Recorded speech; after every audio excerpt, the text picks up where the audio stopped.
அவர்களே, அகப்பூசையை பற்றி ஒரு குறிப்பை விதி என்னும் அஞ்செழுத்தே என்கிற தலைப்பில் மெய்கண்ட தேவநாயனார் நமக்கு இந்த அதிகரணத்தில் விரிவாக நமக்கு தந்து கொண்டிருக்கிறார். அந்த வகையில் 3ஆம் கூறில் இனி இவ்விடத்து ஸ்ரீ பஞ்சாக்கரத்தை விதிப்படி உச்சரிக்க என்றது என்று குறித்திருக்கிறார். அந்த மந்திரத்தை ஏன் சொல்லணும் அப்படின்னு கேட்டால், உயிர் இதுகாரும் எதன்கண் பழகி இருக்கிறதோ அந்த பழக்கத்தை அவ்வளவு எளிதாக விட்டு வெளியே வராது. எனவே பழகிய பழக்கத்தை தவிர்க்கணும்னா ஒரு புதிய பழக்கத்தை பழகணும்.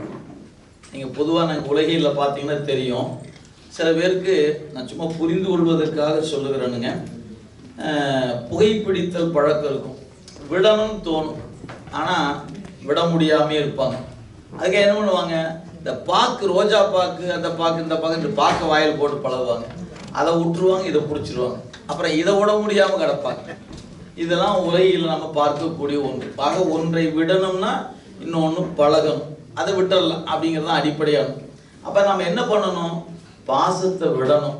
அப்படின்னா என்ன பண்ணணும், சிவத்தோடு பழகணும். வாங்க பழகி பார்க்கலாம், அவ்வளோதான் சரி. நீங்கள் என்ன பண்ணணும், உங்களுக்கு அறிவு தோணுது பாசத்தை விடணும், பாசத்தை விடணும்னா விடவே முடியாது, மறந்துடவே எந்த காலத்து விட முடியாது. அப்போ நீங்கள் என்ன பண்ணணும் அப்படின்னு கேட்டால், சிவத்தை நேசிக்க ஆரம்பிச்சிங்கன்னா உங்களுக்குள்ள இந்த மாற்றம் நிகழ்ந்துக்கிட்டே இருக்கும். மெல்ல மெல்ல உலகத்தின்பால் இருக்கக்கூடிய பொருள் பற்று, நம்மீது இருக்கிற பற்று, இவையெல்லாம் கொஞ்சம் கொஞ்சமாக காணாமல் போயிடும். இது தவிர வேறு வாய்ப்பு கிடையாது.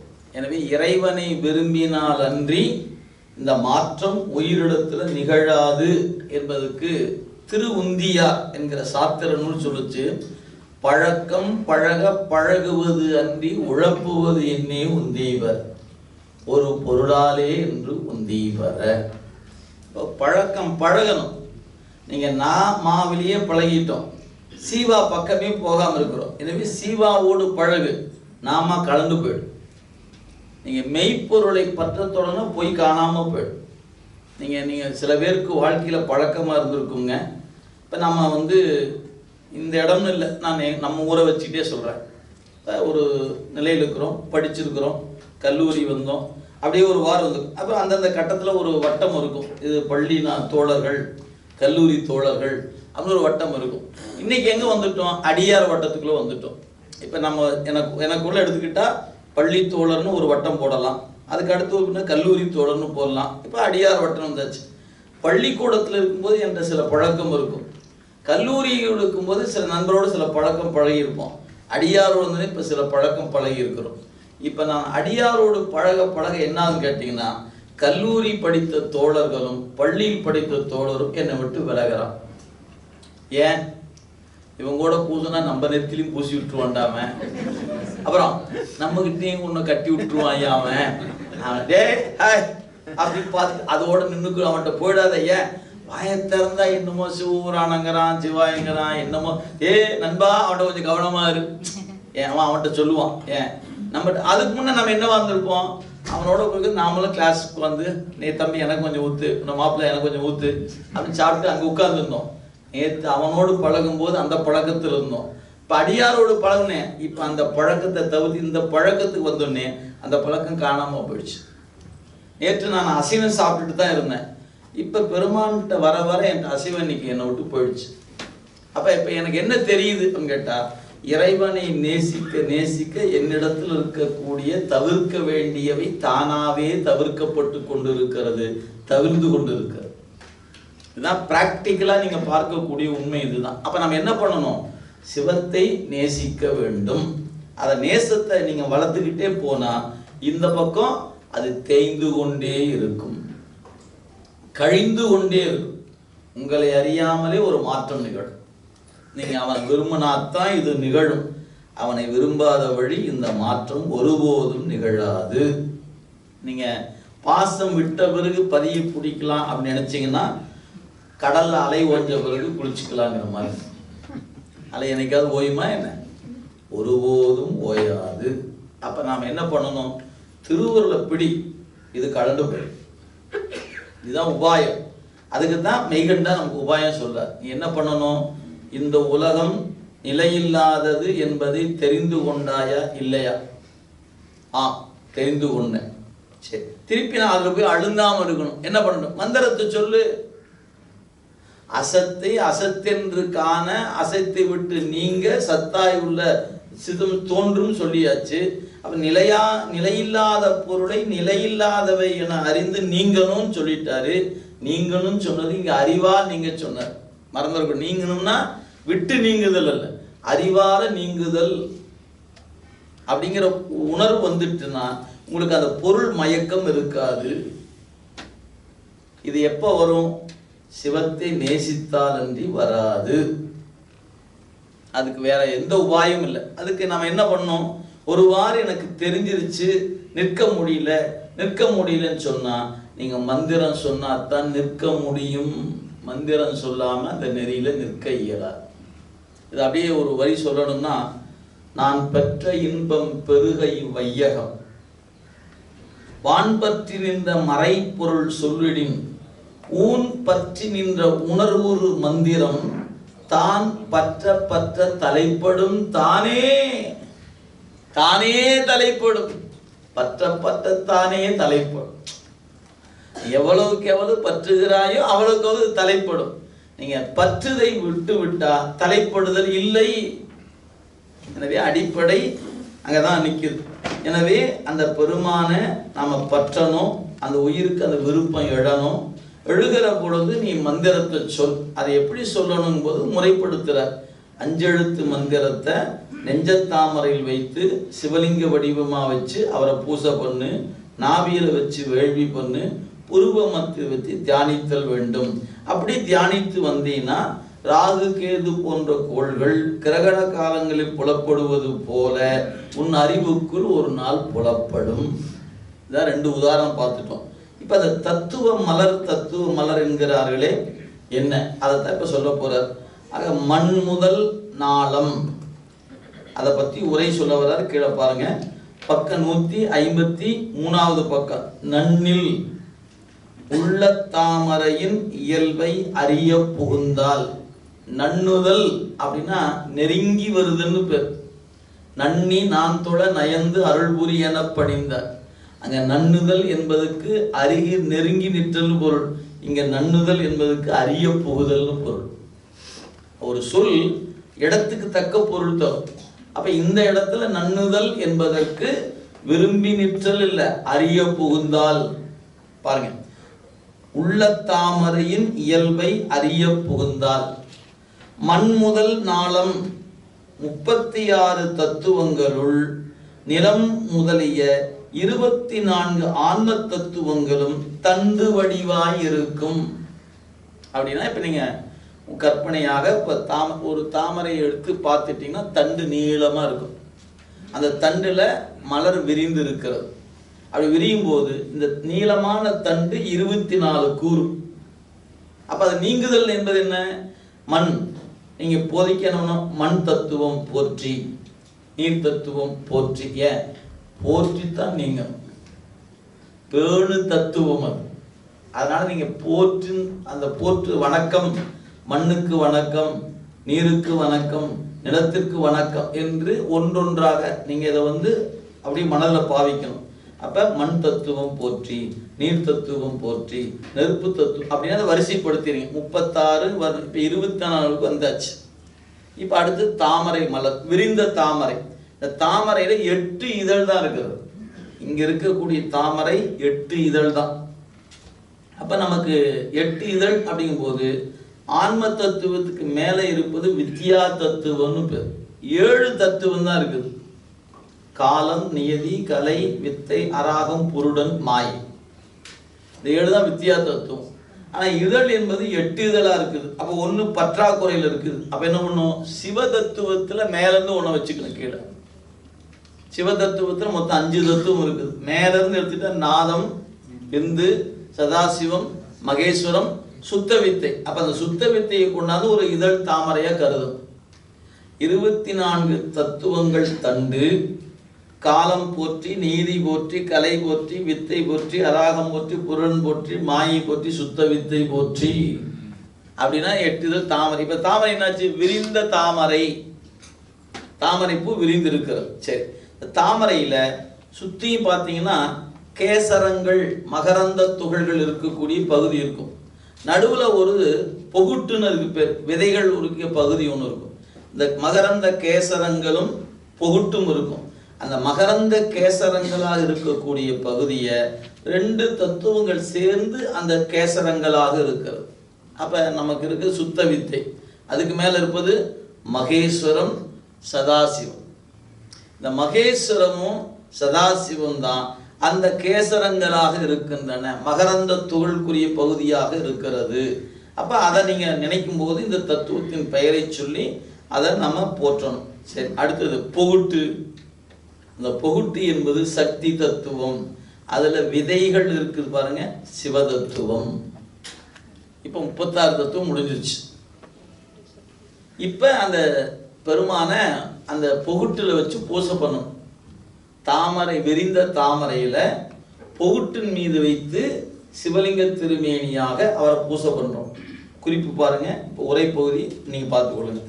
ஆக மண் முதல் நாளம் 36 தத்துவங்களுள் நிலம் முதல் 24 ஆன்ம தத்துவங்களும் தண்டு வடிவாய் இருக்கும். வித்தை மலர்ன்றார், வித்தை வரைக்கும் மலராக்கி கொண்டார். அப்ப என்ன பாருங்க, அந்த உரை குறிப்பு பாருங்க. வித்தியா தத்துவங்கள் 7ம் சுத்த வித்தையும் ஆகிய 8 தாமரையின் இதழ் ஆகிய 8ம் தாமரையின் 8 இதழாய் இருக்கும். அந்த இதழ் 8 இதழ் தாமரை. அடுத்தது எண்ணிய ஈசர் சதாசிவமும். இந்த சுத்த வித்தைக்கு மேல இருப்பது மகேஸ்வரம்னு பேரு, ஈஸ்வரம் என்று சொல்லுவோம். அதுக்கு மேல சதாசிவம். இந்த 2 தத்துவங்களும் சொல்ல எண்ணிய ஈசர் சதாசிவம். சுத்த வித்தைக்கு மேல் எண்ண பெற்ற ஈஸ்வரம் சதாசிவம் ஆகிய 2 தத்துவங்களும் கலாரூபம், அதாவது தாமரை இதழ்களுக்கு உள்ளே இருக்கும் 64 கோசர வடிவாய் இருக்கும். அதாவது கோசரம், அது மகரந்த துகள் இருக்கக்கூடியது, கோசரங்களாக இருக்கும். அடுத்தது சக்தி கலை உருவா. சக்தி தத்துவம் அக்கோசரங்களுக்கு நடுவே உள்ள பொகுட்டு வடிவாய் இருக்கும். அதான் நடுவில் இருக்கக்கூடிய பகுதி. அதுக்கப்புறம் நாதம் சிவதத்துவம், அதன் கண்ணாம். நாத தத்துவம் அதன் கண்ணா, அதன் பொகுட்டின் உள்ள விதைகளாக இருக்கும். இப்போ 36 தத்துவம் முடிஞ்சிருச்சு. உலகத்துல நீங்கள் எந்தெந்த சமயங்கள் என்று கருதுறீங்களோ அவங்க சொல்கிற கோட்பாட்டை எடுத்தீங்கன்னா இந்த 36க்குள்ள எல்லாம் அடங்கிடும். நிறைய பேர் 31 கூட வரமாட்டாங்க. 24 பெரும்பாலும் சமயங்கள் அடங்கி நிற்கிற இடம். இன்னும் கொஞ்சம் தள்ளி போனாங்கன்னா அதிகபட்சம் 31 வரைக்கும் வரவங்க உண்டு. 36 என்கிற இடத்தை தொட்டு அதை தாண்டி இடத்துல சிவம் இருக்கிறது, நான் வணங்குற தெய்வம் இருக்குன்னு சொல்றவங்க ஒருத்தரும் இல்லை, சைவத்தை தவிர. இதுக்கு நீங்க என்ன பண்ணணும்? யார் யார் சமயத்தை தோற்றுவித்தாங்களோ அவங்க சொல்கிற கோட்பாட்டை வாங்கி படிக்கணும். இப்ப பைபிள் அவங்க என்னென்ன தத்துவம் சொல்றாங்க, எதையும் ஒத்துக்கொள்கிறாங்க, அதெல்லாம் கணக்கு போடணும். குரான் எடுத்து கணக்கு போடணும். மகாவீரர் சொன்னது, புத்தம் என, இப்படி ஒவ்வொருத்தரும் சொன்ன தத்துவங்கள் இந்த 36ல எந்த இடம் வரைக்கும் வருது அப்படி கணக்கு போட்டீங்கன்னா பெரும்பாலும் 24 அல்லது 25 தத்துவம் வரைக்கும் நிறைய சமயம் வரும். புருட தத்துவம் வரைக்கும் நிறைய பேர் வருவாங்க. புருடனுக்கு மேல வருகிற இடத்துல அவங்களுடைய அறிவு செல்லல. ஆனா நாம வணங்குற சிவம் யாரு தெரியுங்களா? 36 தத்துவம் கடந்த பொருள். அதனால அவனுக்கு தத்துவ அதீதி என்று பெயர். அவன் எங்க இருக்கிறான்னா, நமக்கு தத்துவ அடிப்படை 36 வரைக்கும் தான் அறிவு செல்லும். நம்ம அறிவு போய் முடிகிற இடத்த அவன் தொடங்குறான். உங்க அறிவு எங்க முட்டி நிக்குதோ அதுக்கு மேலதான் அவன் இருக்கிறான். இதை எப்படி நம்ம புரிஞ்சுக்கிறது? சரி சார், நீங்க சொல்றதே வச்சுக்குவோம். இப்ப தண்டு, தாமரை, பொகுட்டு, அதுல அப்படியே வந்த நம்ம அறிவு இதோட முடிஞ்சு போச்சு. அப்புறம் எங்க சாமி கும்பிட்டோம் அப்படின்னு கேட்டீங்கன்னா, இப்போ நான் சொல்கிறேங்க, நடுவில் இப்போ நீங்கள் அங்கே உட்காந்துருக்கீங்க, நான் இந்தாண்ட உட்காந்துருக்கிறேன், ஒரு நடுவில் ஒரு கோடு போடுறேன். அந்த கோடு எப்படி பண்ணால் என்னுடைய எல்லை இது, என் எல்லை எங்கே முடியுதோ அங்கே உங்கள் இடம் தொடங்குதா இல்லையா? நான் கோடு போட்டதோட என் இடம் முடிஞ்சு போச்சு, நான் ஒரு கோடு போட்டேன். அந்த கோட்டுக்கு அந்த பக்கத்தில் யார்? நீங்கள். அப்போ என் அறிவு எங்கே முட்டி நிற்கிதோ அதுக்கு மேலே யார் இருப்பான்? அவன் தான் இருப்பான். அதான் சித்தமும் செல்லா சேச்சியன் காண்க. அவன் அதான் அண்டம் கடந்து நிற்கக்கூடிய பொருளாக நிற்கிறான். அறிவுக்கு அப்பாற்பட்டு நிற்கக்கூடிய பொருளை இப்போ நம்ம எப்படி பாவிக்கணும்? நான் பாவிக்கிறேன்னு பாவிக்கூடாது, திருவருளால் பாவிக்கணும். சிவம் அகம் பாவனை, அந்த பாவனையில் பாவித்து இப்போ தத்துவ மலர் பூரா 36 முடிஞ்சிருச்சு. இப்போ அந்த பொகுட்டுக்கு மேலே சிவலிங்கம், எது? திருவருளே சிவலிங்கமாக இருக்கிறது. அந்த சிவலிங்கத்துக்கு நீங்கள் என்ன பண்ணணும்? வெளியில் பண்ணக்கூடிய பூசை அங்கே பண்ணணும். என்னெல்லாம் பண்ணுறோமோ முதல்ல நம்ம என்ன பண்ணுவோம்? தண்ணீர் விட்டோம், அதுக்கப்புறம் ஒரு பூ வச்சோம், ஒரு தீபம் காட்டணும், திருப்பி அடுத்தது சாமிக்கு முதல்ல பச்சரிசி மாவு கலந்து விட்டோம், அடுத்தது திருமஞ்சனத்தூள், அடுத்தது பஞ்சாமிர்தம், அப்புறம் பால், அப்புறம் தயிர், அப்புறம் இளநீர். இப்படி என்னென்னலாம் உங்களுக்கு அபிடேக திரவியங்கள் இருக்குதோ அதெல்லாம் ஒன்று பின்னாடி ஒன்று. சொல்கிறதுக்கு எளிமையாக இருக்குங்க, கண்ணை மூடி உட்கார்ந்தீங்கன்னா ஒன்றுமே தெரியாது. நான் வச்சுக்கோங்க, ஆனால் நாளைக்கு ட்ரை பண்ணி பாருங்க. ஏன்? இப்போ உட்காந்துட்டு சரி முதல்ல பால் விடுதல், சரி, அப்புறம் தயிர் விடுதல் அப்படின்னா இப்படி நினச்சி கொண்டு விட்டு பார்த்தீங்கன்னா ஒரு கட்டத்தில் கண்ணை மூடித்தான் உட்காந்துருப்பீங்க, எதுவுமே தெரியாது. ஏன் தெரியுங்களா? அறிவு இறந்த இடத்துல அவன் இருக்கான், அங்கே இறந்து நிற்கும். அவன் நிற்பான், நிற்கிறான்னு தெரியாமல் நம்மளும் நிற்போம். இது உங்களுக்கு புலப்படாது. நீங்கள் செய்துக்கிட்டே வந்தால் ஒரு கட்டத்தில் அந்த இன்ப நுகர்ச்சி உயிருக்கு தெரியும். தூங்குறவங்க தூங்கிட்டு இருக்கிறேன்னு நினச்சா தூங்குறோம் இல்லை, தூங்கி முடித்த பிறகு எஞ்ச பிறகு தான் நல்லா தூங்கணும்னு தெரியுது. அந்த மாதிரி அந்த பூசையில் நீங்கள் ஆழ்ந்து அமர்ந்த பிறகு அந்த இன்பத்தை நுகர்ந்து வெளியே வந்த பிறகு ஒரு இன்பம் தெரியும். இருக்கிற வரைக்கும் நான் இருக்கிறேன், இப்போ சிவருமான் தெரிகிறாரு, நானும் இருக்கிறேன், சிவம் இருக்க, நானும் சிவம் இருக்க நினச்சிங்கன்னா அது சிவ பூசை அல்ல. நான் அற்று போகும் இடமே திருவடியா. அது எப்போ அற்று போவது? நினைவு கரைந்து போய்டும். இது நீங்கள் நினைக்கிற மாதிரி எளிமையான காரியம் அல்ல. ஆனால் இதான் உபாயம். இதை நாள்தோறும் அமர்ந்து அமர்ந்து முயற்சிக்கும். முடிந்தவரை விடாமல் செய்யும். முடிந்தால் உங்களுக்கு கொஞ்சம் ஆசன பயிற்சி இருந்துச்சுன்னா பத்மாசனம் விட்டு அமர்ந்து கொண்டு பயிற்சி மேற்கொள்ளலாம். ஏன்னா மற்ற நேரங்களில் அதுலேயே முதுகு வளைஞ்சிரும். உங்களை அறியாமல் நீங்கள் நேராக உட்காந்துருக்க மாதிரியே நினைப்பு இருக்கும், ஆனால் உங்களை அறியாமல் இப்படி இருப்பீங்க. எவ்வளோ நேரம் இருக்குன்னே தெரியாது. பார்க்குறவங்க என்ன தெரியுமா? தூங்குறீங்கன்னே தோணும். அவங்க அறிவு செயல்படும். அறிவு எப்படி இருக்கும்? திருவூரில் நினைச்ச இடத்துல போய் நின்றுட்டு இருக்கும். அந்த குறிப்பிட்ட நேரம் கடந்தவுடனே நமக்கு அந்த ஒரு விழிப்பு கொடுத்து கீழே இறக்கி விட்டுருவார். திருப்பி அது போகாது. ஞானிகளுக்கு அது அங்கேயே நின்றுக்கும். நமக்கு அப்படி இல்லை, போன மாதிரியே இருந்துச்சு, போகாமல் இருக்கும், போகாத மாதிரியே இருந்திருக்கும், போயிருக்கும். ஏன்? கண்ணை மூடி உட்கார்ந்தா தூக்கம் தாங்க வருது எனக்கு, பூசையே பண்ண முடியலையே அப்படின்னு ஒரு இடம் உண்டாங்க. அதுக்கு நின்மல சுளுத்தின்னு பேர். சுளுத்தியில் ஒன்றுமே தெரியாது. நின்மல துரியாதீதம்னு ஒன்று இருக்குது, துரியம்னு ஒன்று, அப்புறம் நின்மல துரியாதீதம்னு ஒன்று இருக்குதுங்க. அந்த 2 இடம் அங்கேயும் அப்படித்தான், பேச்சற்ற இடம். அது பேசுறதுக்கே இடம் இல்லைங்க. அப்புறம் போய் எங்கே போய் பேசுறது? மந்திரத்தை சொல்லிக்கிட்டே இருக்கலாம். சொல்லிக்கிட்டே இருக்கும்போது உங்களை அறியாமல் சொல்வது நின்று போயிடும். நின்று போன பிறகு உடல்ல எந்த விதமான உணர்வும் இல்லாமல் நின்றுடும். அப்படி ஒரு நாள் வாய்க்கும். வாய்ச்சதுன்னா அந்த இன்பத்தை கொஞ்சம் கொஞ்சமாக தக்க வைக்கும். அது பயிற்சி அன்றி வாய்க்காது. ஒரே நாளில் வாய்க்கும் என்று சொல்ல இயலாது. உனக்கு வாய்க்காது, எனக்கு வாய்க்காதுன்னு யாரும் சர்டிஃபிகேட் கொடுக்க முடியாது. ஏன்? உட்கார்ந்தா உங்களுக்கு ஏற்கனவே பண்டை நல் வாசனை காரணமாக, பண்டை நல் தவத்தினால உட்கார்ந்தனே கிடைக்கலாமே, யாருக்கு தெரியும்? நீங்களும் நானும் ஒருத்தருக்கு ஒருத்தர் என்ன சொல்ல முடியாதுங்க. உனக்கு வரும், உனக்கு வராது, இதெல்லாம் நம்ம சொல்ல முடியாது. அது கொடுக்கிறவன் பாடு, பெறுகிறவன் பாடு. நமக்கு தெரியாது, வரும் என்று சொல்ல முடியாது, வராதுன்னு சொல்ல முடியாது. உங்க அன்பினுடைய ஆழத்தை பொறுத்தது தான். நீ எவ்வளவுக்கு எவ்வளவு அன்பு செலுத்துகிறீர்களோ, ஏன் அவன் அன்புக்கு வசப்படுகிற பெருமான், அறிவுக்கு வசப்படுபவன் அல்ல. அதனால அன்புல தான் அவனை பிடிச்சாகும். அந்த அன்பு பிறப்பதற்கு தான் இந்த பயிற்சி. அன்பு எப்படி வரும் அப்படின்னா இந்த பயிற்சி வழியாக தான் வரும். எனவே அந்த பெருமான இப்போ பொகுட்டு வரைக்கும் வந்துட்டோம். பொகுட்டோட 36 தத்துவம் முடிஞ்சு போச்சு. அதுக்கு மேலே சிவத்தை பாவிக்கணும். பாருங்க, அடுத்த வரி பாருங்க. அதன் கண்ணாம், அதன் அந்த பொகுட்டின் உள்ள விதைகளாக இருக்கும். அதில் சிவன் தாள், அந்த பொகுட்டுக்கு மேல என்னையா இருக்கிறார்?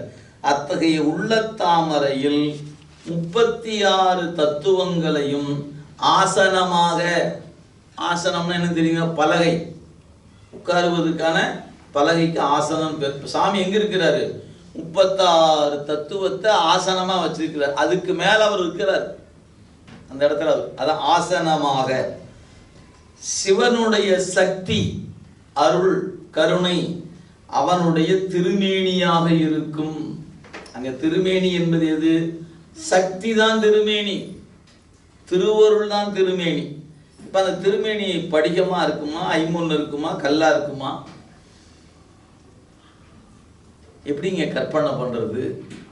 உங்க பக்குவத்து தக்கவால் பண்ணிக்க வேண்டியதுதான். ஆனா மறந்துடக்கூடாது, அருளே திருமேனி. அங்க சிவலிங்கம்னு ஒண்ணு இருக்கு, திருவருளே திருமேனியாக நிற்கிறது தான் பாவனை. எனவே அருள் திருமேனி. அங்க நீங்க பொருள் திருமேனி இல்லை. ஸ்படிகம் வச்சுட்டோம், ஐம்பொன் வச்சுக்கிட்டோம், கருங்கல்ல வச்சிருக்கிறோம் அப்படிங்கிறதெல்லாம் இங்க இல்லைங்க. அருளாகிய திருமேனி அப்படின்னு மட்டும்தான் நினைவில் வரணும்.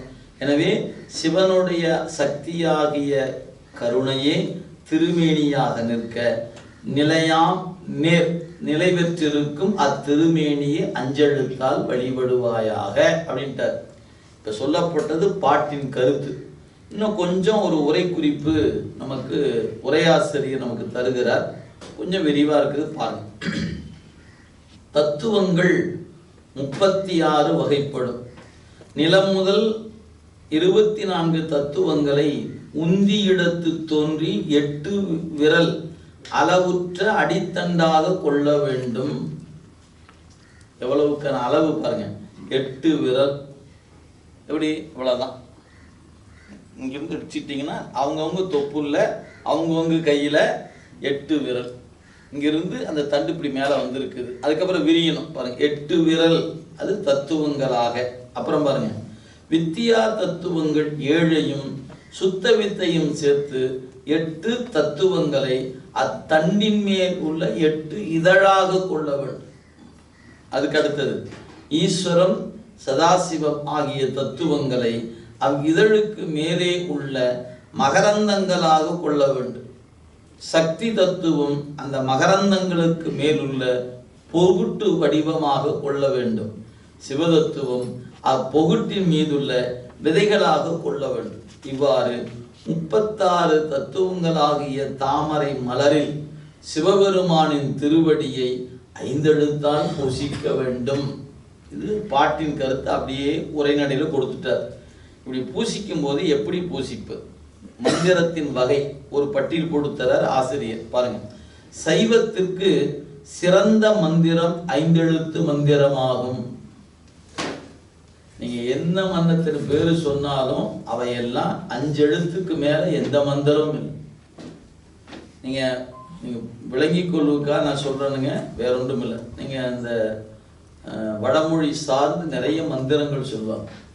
இந்த மந்திரம் பெரிது, அந்த மந்திரம் பெரிது, எந்த மந்திரத்தை சொன்னா இந்த 5குள்ள அடக்கும். இதுக்கு மிஞ்சியது ஒன்றுமே இல்லை, அவ்வளவு செய்யுது. எனவே அந்த வகையில சிவத்திற்கு சைவத்தை பொறுத்தவரையில் 5 எழுத்து மந்திரம்தான் மந்திரம். அதுக்கு மேல ஒரு மந்திரம் கிடையாது, நினைவு வைத்துக் கொள்ளுங்க. சரி, 5 எழுத்து மந்திரம் உயிரின் பக்குவ நிலைக்கு ஏற்ப குரு உபதேசம் செய்வார். நீங்க போய் உட்கார்ந்த உடனே அவருக்கு சிவம் அவருடைய அறிவுக்குள்ள உணர்த்தும். மறந்துடாதீங்க சார், அது எப்படி சார் தெரியும்னாரு. நீங்க குருவா போய் உட்கார்ந்த போது உங்களுக்கு தெரியும். வேற ஒன்று சொல்றதுக்கு இல்லையே. ஏன் இப்போ அவர் உட்காந்துக்கிட்டு முதல் 4 பேர் வருவாங்க, அவங்களுக்கு ஓமோடு சொல்லணும். அடுத்து ஒரு 4 பேர் வருவாங்க, அவங்க ஓம் இல்லாமல் சொல்லணும். அடுத்து ஒரு 4 பேர் அவங்களுக்கு சி வச்சு முன்னாடி சொல்லணும். அடுத்த நாள் அப்படி நினச்சி சொல்லுவாரா என்ன? அப்படிலாம் இல்லைங்க. இந்த பேய் பிடித்தவன்ட்ட பேய் போய் ஆவேசித்து நிற்கும் பார்த்தீங்களா, அது மாதிரி தான் அந்த நேரத்தில் குருநாதன் அறிவுக்குள்ள சிவம் ஆவேசித்து நிற்குங்க. அந்த ஆவேசித்து நிற்கக்கூடிய அந்த நிலையானது எப்படி இருக்குன்னு கேட்டால், அந்த கணம் அந்த யாரை பேய் பிடித்திருக்குதோ அவங்க அறிவு, இச்சை, செயல் எல்லாம் அடங்கி பேயின் செயலே நிற்கும். அந்த மாதிரி குருநாதன் அறிவுக்குள்ள சிவத்தின் செயலே நிற்கும். அந்த அந்த கணம் அவர் தான் சிவம். அப்புறம் அந்த இடத்துட்டு அவர் கீழே இறங்கிட்டான்னா அவர் நம்மள ஒருத்தராக நிற்பார். அந்த நிமிடத்தில் உணர்த்தப்படுவது நம் நெஞ்சுக்குள்ள இருக்கிற நிலையை கண்டு அங்கிருந்து சிவன் சொல்லும், நீ நாவை முன்னிறுத்தி சொல்லு, சீய முன்னிறுத்தி சொல்லு, பீஜத்தோடு சொல்லு என்று சிவம் உணர்த்துதுன்னு அர்த்தம். நீங்கள் அதை விட்டு போட்டு இவர் ஏன் எனக்கு இதை சொல்லலை, ஏன் அதை சொல்லலை அப்படின்னு நீங்கள் கருதுனீங்கன்னா அது அறிவு மயக்கம். அவர் சொல்றதா இருந்தால், ரொம்ப ரொம்ப வேண்டப்பட்டவராக இருந்தால் நீங்கள் அவருக்கு வேண்டியதெல்லாம் கொஞ்சம் பண்ணி கொடுத்தீங்கன்னா புத்தி பஞ்சாக்காரமே சொல்லி கொடுத்துடலாம்னா அவர் இல்லையா? நம்மாலியாமன் அவனுக்கு புத்தி பஞ்சாரம் சொல்லிடலாம் அப்படி சொல்லிடலாம். அப்படிலாம் சொல்ல மாட்டாருங்க. எந்த குருவும் அப்படி சொல்ல மாட்டாங்க. நினைவு வைத்துக் கொள்ளுங்க, குரு என்பவர் அவர் இடம்தான். அவர் இடத்திலிருந்து ஆட்சி புரிந்து அருள் செய்வது சிவம். அதனாலதான் சிவபோக சாரத்தில் ஒரு பாட்டு உண்டு, சொக்கநாத வெம்பால் ஒரு பாட்டு உண்டு. சொக்கநாத வெம்பால சொல்லுவாரு, இரும்பு சுடுமா நெருப்பு சுடுமா? அவர் கேட்கிறார், சார் நெருப்பு தான் சார் சுடும். இப்போ நெருப்பு என்பது சிவம், குரு என்பவர் இரும்பு. இப்போ நீங்கள் ஒரு இரும்பை கொண்டு போய் நல்ல நெருப்புல காய்ச்சி வந்து சூடு போட்டா சுட்டது இரும்பா நெருப்பா? நெருப்பு. இரும்பு எப்படி சுடும்? இரும்பு சுடுமா இருந்துச்சுன்னா நெருப்புல காய்ச்சாமையே கோடு போட்டா கோடு போடணும்ல. அப்ப இரும்புக்கு சுடுகிற தன்மை இல்லை, நெருப்புக்கு தான் சுடுகிற தன்மை. அப்ப குருநாதன் என்று நீங்க யாரெல்லாம் கருதுறீங்களோ அவங்களாம் இரும்பு போல, சிவம் யாரு? நெருப்பு போல. உபதேசம் பண்றது யாரு? சிவம். இந்த உண்மையை புரிஞ்சுக்கணும். இந்த உண்மையை புரிஞ்சுட்டீங்கன்னா இந்த குரு பெருசா அந்த குரு பெருசாலாம் ஆராய்ச்சி பண்ண மாட்டோம். ஏன்? உனக்கு உன் குருநாதன், எனக்கு என்னுடைய குருநாதன், அவ்வளோதான். ஏன்னா இந்த இடத்துல என்ன சிக்கல் தெரியுங்களா? நம்மளே அறியாமல் இருக்க ஒரு மயக்கம் என்னன்னு கேட்டிங்கன்னா, இன்னாரிட்டு வாங்கினாத்தான் அது பெருசு. அதில் வேற நிறைய சட்ட சிக்கல் சைவத்தில். இல்லறத்தார்கிட்ட வாங்குறதா துறவீட்டை வாங்குறதா, அது ஒரு ஆராய்ச்சி. அப்புறம் ஒரு முடிவு பண்ணி ஒரு வாரம் வந்துட்டோம்னா அப்புறம் அதில் ஒரு கேட்டகரி வேற பிரிச்சு, இவராக இருந்தா இருக்குமா அவராக இருந்தாருமா. நீங்கள் மறந்து விடக்கூடாது, எல்லாரும் இரும்பு தான். எது இல்லறத்தாரா இருந்தாலும் இரும்பு தான், இல்லை துறவியா இருந்தாலும் இரும்பு தான். அவரை ஆவேசித்து நின்று சுடுகிற நெருப்பு தான் சிவம். எனவே நீ யார்கிட்ட வாங்கினாலும் உனக்கு சொல்லியது சிவம் என்று கருது, வேலை முடிஞ்சு போச்சு. நீ துறவியா, அவர் துறவி இல்லையா, அவங்க இப்படி இருக்காங்க அப்படி, இதெல்லாம் இல்லை. இந்த ஆராய்ச்சிக்கெல்லாம் அங்கே இடம் இல்லைங்க. உணர்த்துவது சிவம். ஏன்? அவருக்கு தான் உணர்த்துகிற தகுதி இருக்கிறது. அவனை தவிர இன்னொருவருக்கு உணர்த்துகிற தகுதி ஒருபோதும் இல்லை. ஆன்மாக்கள் அனைவரும் உணர்த்த உணர்பவர்களே அன்றி தாமே உணர்பவர்கள் அல்ல. அப்ப உணர்த்துவது சிவன் தானே? ஆம், சத்தியமாக சிவன்தான். இவ்வளவுதான் நீங்க நினைவில் வைத்துக் கொள்ளணும். நீங்க இதுல நிறைய தடுமாற்றம் வரும். நான் அது விரிவா பேசுறீங்க, சுருக்கமா சொல்லியிருக்கிறேன். ஏன்னா அது நிறைய சிக்கல் எங்கன்னா அங்கதான் வரும். இவர்கிட்ட வாங்கினா தான் பெருசு, அவர்கிட்ட அது வாங்கினா பெருசு, அங்க வாங்கினா தான் பெருசு, இங்க வாங்கினா தான் பெருசுன்னு நம்மளுடைய சைவ உலகத்துல ஒரு மிகப்பெரிய கருத்துக்கள் உலாவி கொண்டு இருக்கின்றன. நீங்க மறந்துடாதீங்க, நெருப்பு சுடம் இரும்பு சுடாது என்கிற உதாரணத்தை மனசுல வச்சுக்கிட்டீங்கன்னா நமக்கு உபதேசம் செய்து சிவன்தான் அப்படின்னு போறோம். பாருங்க, அப்ப சைவத்திற்கு சிறந்த மந்திரம் 5 எழுத்து மந்திரம். 5 எழுத்து மந்திரம் உயிரின் பக்குவ நிலைக்கு ஏற்ப குரு உபதேசம் செய்வார். 5 எழுத்து மந்திரம் பல வகைப்படும். ஏன் இப்படி வகைப்படுத்துது? உயிரின் பக்குவம் பல வகையா இருப்பதனால உபதேச மந்திரம் பல வகைப்படும். சரி, அதுல பாருங்க, நமச்சிவாய எழுதும்போது இச்சு வரும், மறந்துடாதீங்க. இன்னைக்கு அம்மா பாடும்போது கூட பாடினாங்க. அந்த பாட்டில் நமச்சிவாயன்னு முடிக்கணும். அம்மா அதை இச்சு பொருளாம் தான் முடிச்சாங்க அந்த பாட்டில். அற்றவா உன்னை நான் மறக்கணும் சொல்லும்னா நமசிவாய இல்லை, நமச்சிவாயம் தான் வரும். செய்யுள்ள வரும்போது இச்சு போடாம வரக்கூடாது. திருமந்திரம் நீங்களாக, திருமந்திரத்துலாம் அது விதிவிலக்கு. அங்க பூரா வேற வேற வகை மந்திரங்கள். அதுல பலவாறு சக்கரங்கள் சொல்லி இருப்பதுன்னா இச்சே இருக்காது. ஆனா மற்ற எங்க படிச்சீங்கன்னாலும் பாட்டில் இச்சு இருக்கும். உபதேசமா வரும்போது இச்சு வராது. குருநாதன் மந்திரமா சொல்லும் போது இச்சு வராது, நமசிவாய. அதுவே பாட்டில் வரும்போது இச்சோட தான் வரும். நீங்க எங்க வேணாலும் எடுத்து பாருங்க. 12 திருமுறைக்குள்ள 1ஆம் திருமுறை தொடங்கி 12ஆம் திருமுறை வரை எங்க இந்த மந்திரம் கையாளப்படுகிறதோ அங்கெல்லாம் இச்சோட தான் இருக்கும். சிவாய நமக்கு இந்த சிக்கல் இல்லை, சரிங்களா? ஏன்னா அதுல அப்படி சிவாய நம அவ்வளவுதான் முடிஞ்சு போச்சு. இது அடிப்படை. அப்ப மந்திரம் என்றுக்கிட்டா இங்க சொன்ன நம சிவாய. ஏன் இங்க இச்சு போட்டு எழுதியிருக்கிறாரு?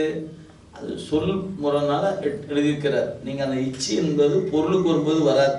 பாருங்க, சிறந்த மந்திரம். அப்ப 5 எழுத்து. இந்த நமச்சிவாயன் எழுதுவது பரு எழுத்து, தூல பஞ்சாக்கரம். இறைவனின் மந்திரமாகவும் திருப்பெயராகவும் இறைவன் வடிவமாகவும் திருமுறைகளில் அதிகம் பயின்றுவர்.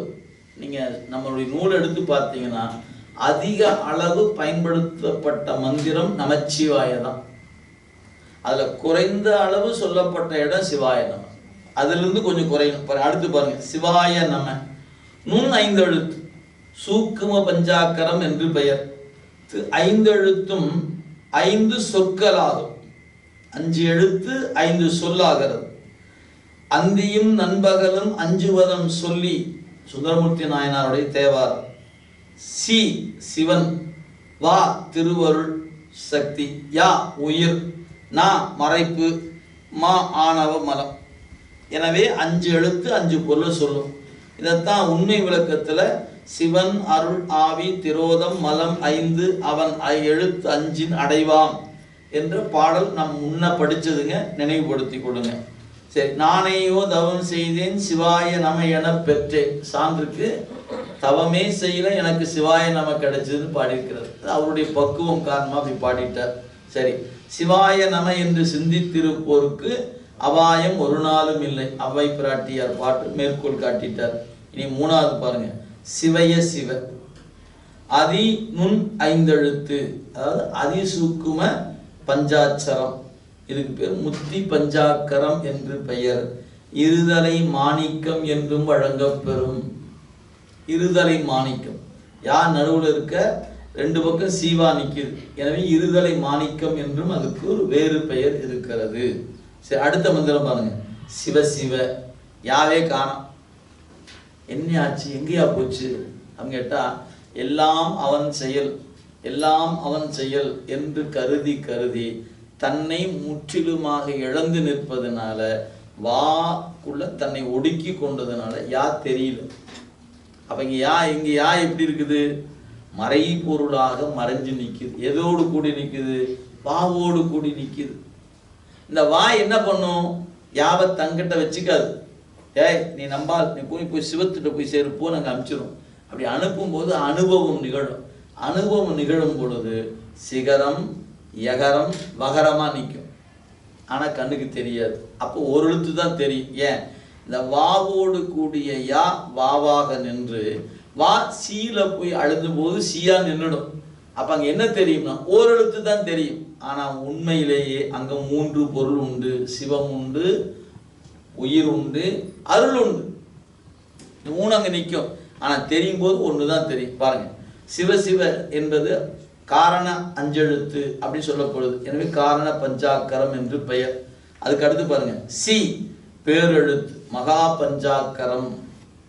சி என்பது மகா பஞ்சாக்கரம் என்று பெயர். இப்ப சிவ சிவன் போய் சீனு ஒரு எழுத்தா வந்து இருந்துச்சு. இப்ப பாருங்க, எங்கள் பிரான் எழுத்து ஒன்றில் இருப்பது திருமந்திரம். பேரெழுத்து ஒன்று உடையானை திருநாவுக்கரசர். பேரெழுத்து ஒன்றுடையானை. இனி எழுத்துக்களின் கணக்கின்படி 5 எழுத்தை வகை செய்வது உண்டு.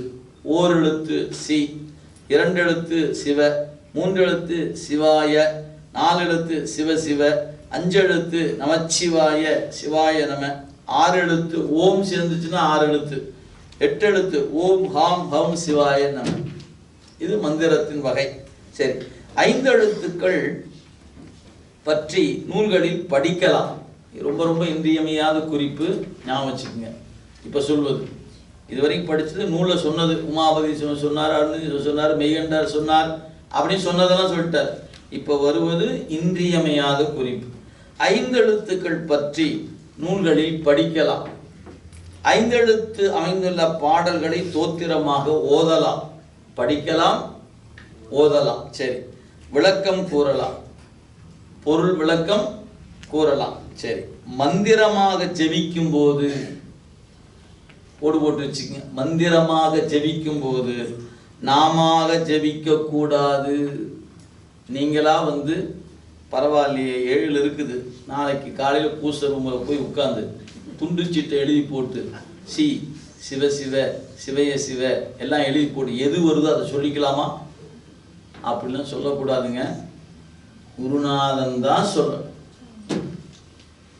எப்பயா கிடைப்பாரு? எனக்கு நாளே கிடைக்கலையே. கிடைக்கிற அளவுக்கு தவம் பண்ணுங்க, கிடைப்பாரு. எனக்கு குரு வேணும்னு கேளுங்க சாமிகிட்ட. சும்மா கிடைச்சிருவாரா என்ன?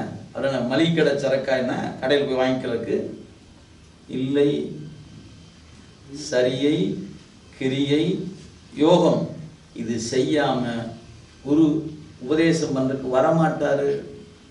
தவம் வேணுமே, தவம் இல்லாம குரு வரமாட்டாருங்க. அப்ப நம்ம தவம் செய்யணுமே, செய்யுங்க. ஆறு வேண்டாம்னா நமக்கு என்ன முடியுமோ அதை நீங்க செய்யணும். என்ன எவ்வளவு முடியுமோ அவ்வளவு செய்யுங்க. ஆனா ஏதாவது ஒரு வகையில குரு வேண்டும் குரு வேண்டும் குரு வேண்டும் என்ற தாக்கம் உங்க நெஞ்சுக்குள் வரணும். வரணும், உங்களுக்குவா வரணும். வரலன்னா அவர் தாமதமா வருவார். வராமலாம் போக மாட்டார், வருவார். எப்ப வருவார்னு தெரியும். பாருங்க, 5 எழுத்து மந்திரத்தை சொல்லும்போது பொருள் விளக்கம் ஓதலாம். மந்திரமாக ஜெபிக்கும் போது நாமவே ஜெபிக்க கூடாது. தக்க சொல்பாங்க, தக்க குருவினிடத்து தீக்கை பெற்று குரு உபதேசித்த முறைப்படி 5 எழுத்து மந்திரத்தை ஜபிக்க வேண்டும். எனவே மந்திரத்தை சபித்தல் என்பது நாம சொல்லக்கூடாது, குரு உணர்த்தத்தான் சொல்லணும். குரு உணர்த்தாம நீங்க எனக்கு முத்தியின் மீது எனக்கு விருப்பம் இருக்குது, நான் முத்தி பஞ்சாங்கத்தை சொல்றேன் அப்படின்னு சொல்லலாமான்னு கேட்டா அது சொல்லக்கூடாது என்பதுதான் இந்த விதி என்னும் 5 எழுத்தே அப்படிங்கிறதுடைய நுட்பமான பொருள். எனவே இறைவனை நமக்குள் காணணும்னா என்ன பண்ணணும்? இந்த உலகம் பொய் என்று உங்களுக்கு அறிவுக்கு எட்டணும். பொய் என்பதுக்கு இல்லை என்று பொருள் அல்ல, இது நிலையில்லாதது, இது நிலையில்லாதது என்று நீங்க அறியணும். அறிந்து அறிவால் நீங்க, இப்ப நமக்கு அறிவால் நீங்குதல் என்பது இன்றியமையாத ஒன்று. எனக்கு இது இல்லாமல் என்னால் இருக்க இயலாது என்று நீங்க எந்த ஒன்றையும் கருதக்கூடாது. எனக்கு கைபேசி என்பது ரொம்ப தவிர்க்க முடியாத ஒன்று. ஆம், ஒருவேளை அந்த போன் இல்லைன்னா இருப்பியா மாட்டையா? இருப்பையா. இருந்தா வேலையை பார்ப்பேன், இல்லையா சிவனேன்னு போறேன். வேலை ஒன்று வச்சு ஐயோ என் போறக்கா, ஐயோ என் போறக்கா அப்படி நான் பதறன்னு வச்சுங்களேன், நான் அறிந்து நீங்குகிற இடத்துல இல்லைன்னு அர்த்தம். ஏன் அது இல்லாம என் வாழ்க்கையே போயிடுச்சு நினைச்சேன்னா போச்சு, போனா போய்ப்பது திருவருள், அவ்வளவுதான். ஒரு ஒரு கணம் அப்படிங்கிறதுக்குள்ள ஏன் இது வேம்பு தின்ற புழுவை போல நோக்கி நிற்கும். ஒரு கணம் கொஞ்சம் அப்படியே ஆடிச்சு, ஐயோ இப்பத்தானுங்க 1 லட்ச ரூபா போட்டு வாங்கினேன் ஐயோ அப்படின்னு. அடுத்த வினாடி வகுப்புல சொன்னாங்க போனா திருவருள்னாங்க. சரி திருவருள், அந்த ஒரு செகண்ட்ல மாற்றம் வந்துச்சு, அதுவே நல்லதுதான். ஏன் நமக்கு பொருள் பற்று அவசியம், அறிவை விட்டு நீங்க வேண்டும். அப்புறம்தான் நான்கிற பற்று போகும். இந்த வெளியிருக்கிற பற்று போச்சுன்னா தான் உள்ள இருக்கிற பற்று போகும். இந்த ரெண்டும் ஒரு சேர போகுமா? சிலருக்கு வாய்க்கலாம், பெரும்பாலும் அப்படி இல்லைங்க. கொஞ்சம் கொஞ்சமா தான் வெளித்தொடர்புல துண்டிக்கிட்டே வந்தோம்னா ஒரு நாளைக்கு உள் தொடர்பு ஒரு நாளைக்கு அற்று போயிடும். எனவே நான் எனது என்கிற பற்ற கொஞ்சம் கொஞ்சமா துறக்கிறதுக்கு உயிர் என்ன ஆகும்? சிவத்தை விரும்ப விரும்ப உங்களுக்குள்ள மாற்றம் வந்து. இல்லைன்னா என்ன தோணும்? என்னிடத்துல சொன்னானா, என்னிடத்துல கேட்டானா என்று தன்னை முன்னிலைப்படுத்தவில்லை என்றால் உயிர் வெளியே சொல்லுதே இல்லையோ நெஞ்சுக்குள்ள வருத்தப்படும். எத்தனை உதவி பண்ணியிருப்ப அவனுக்கு, ஒரு நன்றி சொன்னானா அவன்? ஏன் அதை அவர்கிட்டயே சொல்லலாம்ல?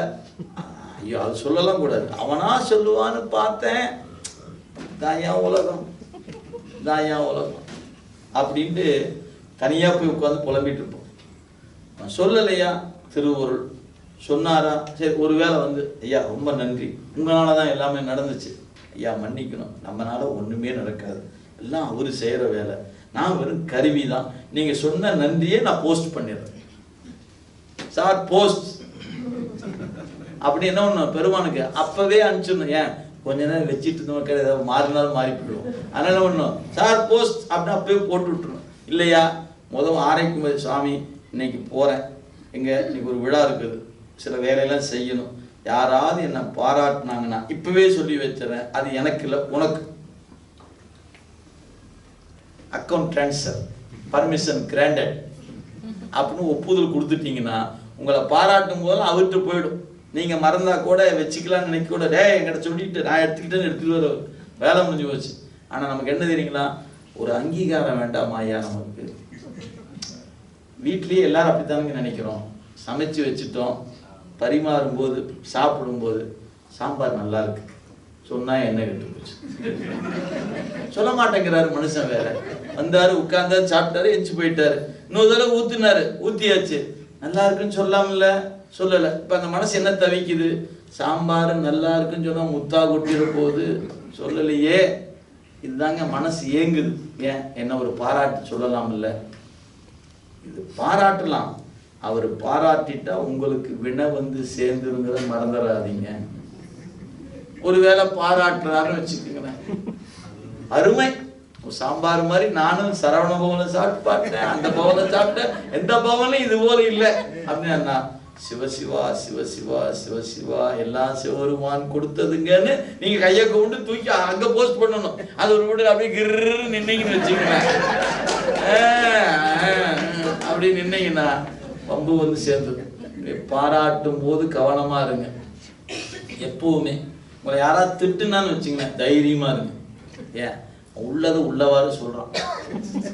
திட்டவனுக்கு வந்து உள்ளுக்குள்ள ஒண்ணு வச்சுட்டு வெளியே பண்ண போறது இல்லை. நான் பாராட்டுறோம், உள்ளுக்குள்ள ஒண்ணு வச்சுட்டு வெளியே பாராட்டிடுவான். மறந்துடக்கூடாது. எப்ப பாராட்டுலாம் கவனமா இருக்கணுங்க. திட்டுனானா திட்டிட்டு போறான், விடு, ஒரு வினை கழிஞ்சுது தொடஞ்சது அப்படின்னு நினைச்சிட்டீங்கன்னா நிம்மதியா இருக்கலாம். எனவே இறைவனுடைய திருவருளுக்கு ஆட்படுகிற பொழுது இரண்டையும் ஒன்றாகத்தான் கருதணும். பாராட்டும் நமக்கல்ல, தூற்றுதலும் நமக்கல்ல. யாரு? நான் கருவி, எனக்கு இறைவன் இந்த வேலையை கொடுத்துருக்கிறான், வேலையை செஞ்சுட்டேன், சரி உனக்கு ஒண்ணுமே வேண்டாமா, எனக்கான சம்பளத்தை என் எசமா கொடுப்பான். எதுக்கு? எனக்கு என்ன சம்பளம்? சிவானந்தம் தான் எனக்கான சம்பளம். எனக்குரிய ஊதியம் எம்பெருமான் கொடுப்பாரு. நீ யாரையா கொடுக்குற டிப்ஸ் கொடுக்கறதுக்கு? நீங்க சில நேரங்களில் ஹோட்டல் கடைக்கு போறோம், எல்லாரும் இப்ப டிப்ஸ் கொடுக்குன்னு ஏங்க ஆரம்பிச்சுட்டாங்க. இல்லையா நம்மள மேலே எங்கேயும் பார்க்க ஆரம்பிக்கிறாங்க.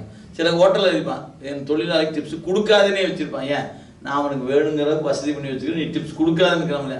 நம்ம கம்பெனி முதல்ல அப்படித்தான், நீ டிப்ஸ் எதுவும் கொடுக்காதுன்னு தான் சொல்றாரு. ஏன்? பெருமான் இருக்கிறாரே, நமக்கான உழைப்பு, உழைப்புக்கேற்ற ஊதியத்தை கொடுப்பதில் அவனை போல இன்னொருவர் இல்லை. ஏன்? உழைத்தால் உறுதி உண்டோதான் உமையால் கனவாய் என்னை ஆழ்வாய். உழைத்தால் உறுதி உண்டா? உண்டு. அப்புறம் ஏங்க கவலைப்படணும்? நம்மளால என்ன உலகத்தில் இருக்கிற தொழில் முதலாளி மாதிரி அதிகமா உழைச்சா கொஞ்சம் கொஞ்சமா சம்பளம் தர முதலாளி என்ன?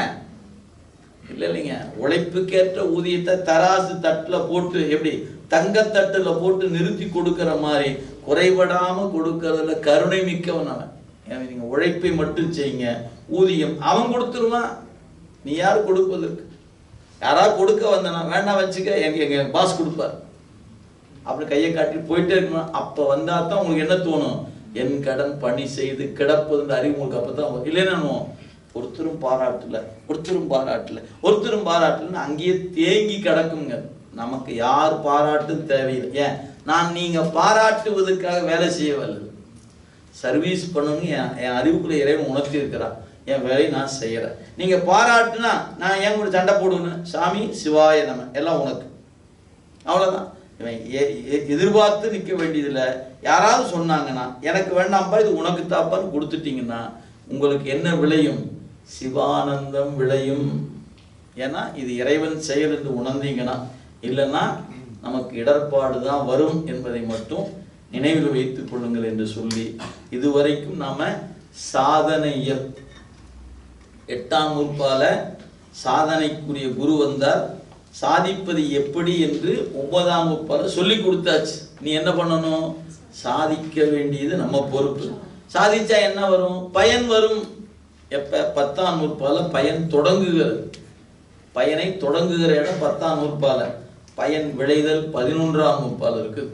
என்ன பயன் என்பதை அதை நாம் அடுத்த வகுப்புல சிந்திப்போம் என்று சொல்லி, இறைவனுடைய திருவரு கருணையினால இந்த 3 நாட்களாக நாம ஏறத்தாழ 8ஆம் நூற்பாவில் தொடங்கி 2 நூற்பாவை முழுமையாக சிந்தித்து நிறைவு செய்திருக்கிறோம்.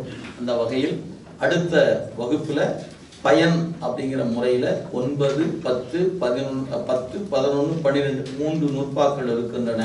அடுத்த வகுப்பில் சிந்திப்போம் என்று சொல்லி இறைவன் திருவரு கருணையை நீட நினைந்து வணங்கி இந்த அளவில் வகுப்பு சிந்தனையை நிறைவு செய்கிறோம்.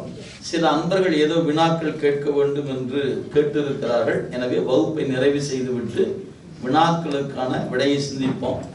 யாருக்காவது ஐயம் இருந்தால் கேட்கலாம் என்று அன்போடு தெரிவித்துக் கொள்கிறோம். காவாய் கனகத்திரளே போற்றி, போற்றி போற்றி, தென்னாருடைய சிவனே போற்றி.